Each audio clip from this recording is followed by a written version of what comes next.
Hi guys, now sorry about the clickbait title, but don't worry, I'm not going to talk for ages and then after about 10 minutes of the video, finally reveal what my new daily driver is. I'm going to reveal it right now, but before I do, I want to see if you can guess what it is. So click on the pop-out banner in the top right corner of the screen to vote. Do you think I've got a Mercedes E63, a BMW 8 Series, a Range Rover Sport, or an Audi Q8? Right, you cast your vote? Good. I can now reveal that my new daily driver is, ta-da, a Ford Focus. Yeah, actually I will be driving this quite a bit because it's on loan to Carwow for 6 months from Ford, so we can see what it's like to live with, and I will be testing this car. But my daily driver is actually over here. Look, here it is.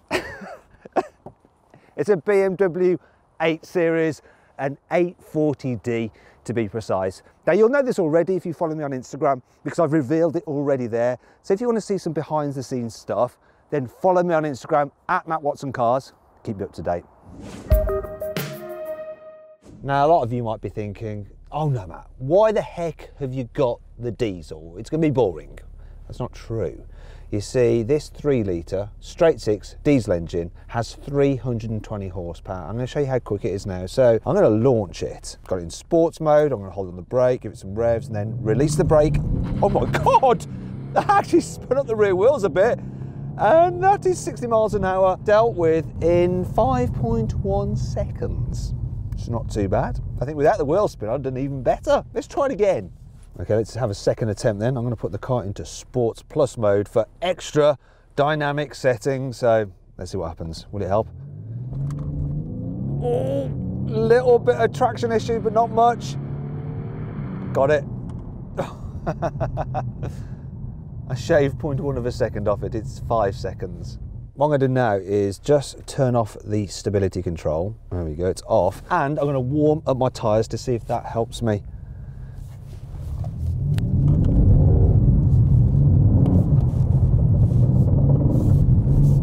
Yes, this is 4-wheel drive, but it's rear drive biased and it will slide around a bit. Right, that should do. So now, I'm going to put the stability control into the traction dynamic setting. Got in Sport Plus again. 3rd time. See if we can beat 5 seconds.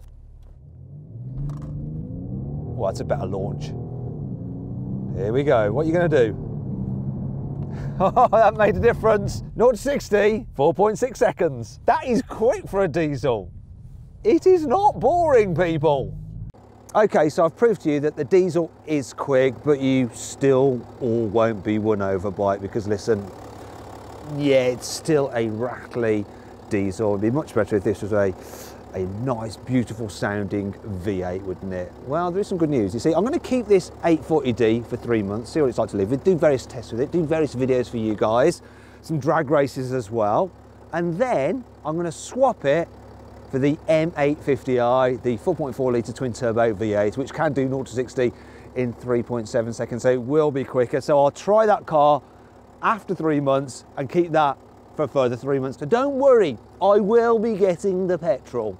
Now I should point out this car looks rather like the M850i. You really won't tell the difference because it has the M Sport Technic package on it. So that includes some aerodynamic body styling. You've also got M Sport brakes for added stopping power. It's actually got a rear differential as well from the M850i for better corner exiting traction. You've got an M steering wheel. You've got Alcantara headlining inside. There's some M seat belts as well. This car's also got, look, the carbon roof. Now, all this stuff combined adds around 5 grand to the price. Now, there's some other options fitted to this car, and I'll explain some of them now. So one of the extras fitted to this car is the technology pack. Now, it does cost £2,800, which is quite a lot of money, but you do get quite a lot of kit included in it, such as an autonomous driving system, which effectively lets the car drive itself pretty much when you're on the motorway. Now, I'll demonstrate that in another video because now I want to demonstrate some other kit that you get included in the technology pack. The parking assistant. So this is a big car, so it can be tricky to park. But with the parking assistant, the car will park itself in a space as long as it's more than 80 centimetres longer than the car itself. So that's about that much. So here we have quite a tight space. I'm going to get the car to park itself in that gap. The weirdest thing has just happened. The car's main infotainment screen has just gone blank. It's switched off. I didn't turn it off. If I press on and off, it doesn't seem to do anything. The digital driver's display is working fine, so there's the little screen for the ventilation system. It seems to be working behind the scenes, so listen to this.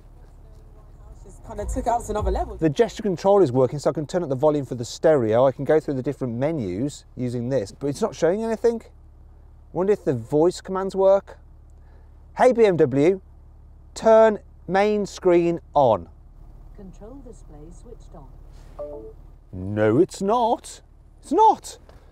Right, I think what I'm going to have to do is just, like with a computer, turn it off and on again. So that's going to involve turning the car off, getting out of it and locking it. This usually works. And just walk away and leave it to think about itself for a bit. Be back soon. Right then, let's give it another go. See if we can get it to work.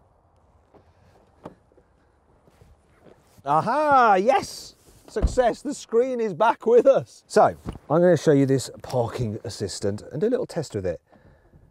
So, I'm just going to reverse up past the space. And let's say I'm just driving down the road like I could be doing. So you're hunting for a parking space. What you do, you just hit that parking assist button. And as I'm driving along, the car is looking with all its sensors to find a parking space. So it's sensing that vehicle there, sensing the space, and it's measuring it to make sure the car can fit in it. And it'll tell me if it can. So I go past it. There we go. So it's come up with a P, so it knows it can park in that space. And so I just hit that to select it. And now the system is engaged. And I don't have to do anything. I don't have to select the gear. I don't have to control the throttle, the brake or anything, or the steering. The car does it all itself. So the test is how quickly can it get me in that space? So I've got my mobile phone here. And I'm going to time it. So here we go. 3, 2, 1. Good luck, BMW. Off it goes. Doing everything itself. Well, I'm holding a phone, which you wouldn't do when you're parking and shouldn't do when you're driving. So it's reversing into the space, turning the wheel. Older systems just did the wheel. You had to do the accelerator and the brakes, but this does it all for me. There we go. Changing gear from reverse to forward. It's quite a tight space, actually. It likes to get nice and close as well. Look at that. And it should even me up. And I think that is it, disengaged. So that took 37 seconds. Now I wonder if I can do the whole thing quicker myself. So let's give it a go. So here I am, past the space. Let's start the clock. 3, 2, 1, go. I hope I don't damage the car while trying to prove a point. Right, I definitely am getting close to curbing the wheel, so no. My angle was a bit wrong at first, actually. No, I'm not curbing there. Come on, Matt. Beat the system. Right, that's me done. That's me done. Stop it. Come on. 33 seconds, so I just about beat the car. It all depends on how good you are at parking as to whether you want to invest in this system. But there's something else that you get as part of the package which really is worth having. Now, another driving aid that the technology pack includes is the reversing assistant, and I'll demonstrate it now using this slalom I've got laid out in front of me. So as you drive along, let's say you're in a underground car park and you're weaving around the pillars, the car is constantly remembering your steering inputs, and it always remembers the last 50 meters that you drove. And it'll remember it even if you park your car up and don't come back to it for a week or two. Remember it. When you put the car into reverse and you hit the reversing assistant button, the car will then play my steering in reverse. So I can now do this slalom in reverse very easy. Just let the car do it, look. You can see it on the screen as well. You can see the little cones. A slalom in reverse. So that'd be really handy if you had to reverse out of a really tight parking space. So there we go, it is done. That's the end of the slalom in reverse. Would have been much harder to do it myself. I do like that feature and I have used it a few times. Another option fitted to this car are the £1,500 laser lights. Yes, this car has frickin' lasers. It says so there. And they're really, really good. So the beam is about twice as strong as normal headlamps, and they can shine up to 600 meters down the road. I love them. When you're driving the dog, it's pretty much just like you're turning on the sun. And they do that thing as well where they can distribute their beam pattern so that they don't dazzle oncoming drivers. Brilliant, great addition. The final option fitted to this car is something BMW calls crafted clarity. Yeah, so what is it? Well, it is glass elements for various interior bits and pieces. So you get glass here on the volume control, here on the swivel wheel for the iDrive controller, here for the stop-start button, and most notably for the gear selector there. It's kind of like a sort of paperweight made out of glass. When I first saw that in the BMW X5, I didn't really like it too much. I thought it was a bit too chintzy. I don't mind it so much here in the 8 Series because this is supposed to be the poshest, most luxurious BMW you can buy. So it kind of works here a bit.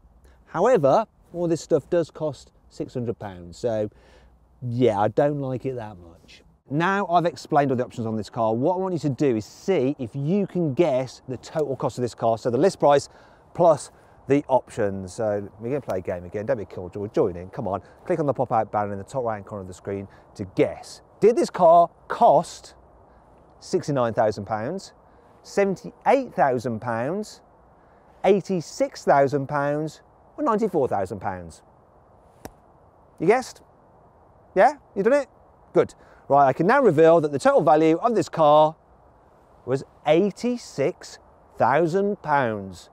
Congratulations if you guessed correctly, you're awesome. Finally then, we come to what this car is like to drive. It feels more sporty, but slightly less comfortable than something like a Mercedes S-Class Coupe, and it feels more comfortable, but a bit less sporty than something like a Porsche 911. In fact, it kind of occupies this space all of its own. It's quite interesting and unique. I do like it. There is one thing that's a bit odd though. So this is the diesel, but if I put it into sports mode, when I put my foot down, it makes quite a good and loud noise. It sounds almost like a V8 here on the inside, and that's because you're getting artificial engine sounds played through the car's speakers.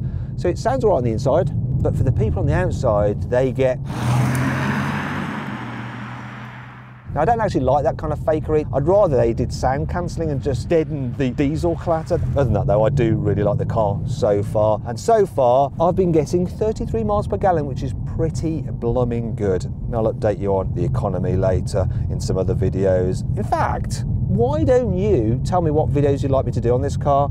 You know, come up with some drag race ideas I could do with it, some tests I could do with it, some road trips maybe. Comment in the box below. Now, I will read your comments. I read all the comments, even the nasty ones that hurt my feelings a little bit. And I do respond to some comments. However, I will respond to all comments. I'll try to in the first hour the video goes live. Make sure you subscribe to this channel, and when you do, click the bell icon, and then you'll be notified when we make a new upload. So you'll be notified when we do the full in-depth video review of this car. And of course, I will respond to you in the first hour if you're part of the notification squad. If you enjoyed this video, please like it, comment on it and share it. Also click on our logo to subscribe to this channel. And if you click on the bottom right hand corner, you can actually watch more of our content. Meanwhile, click over to the right to go to our deals page to see how much money you can save on a new car at CarWow.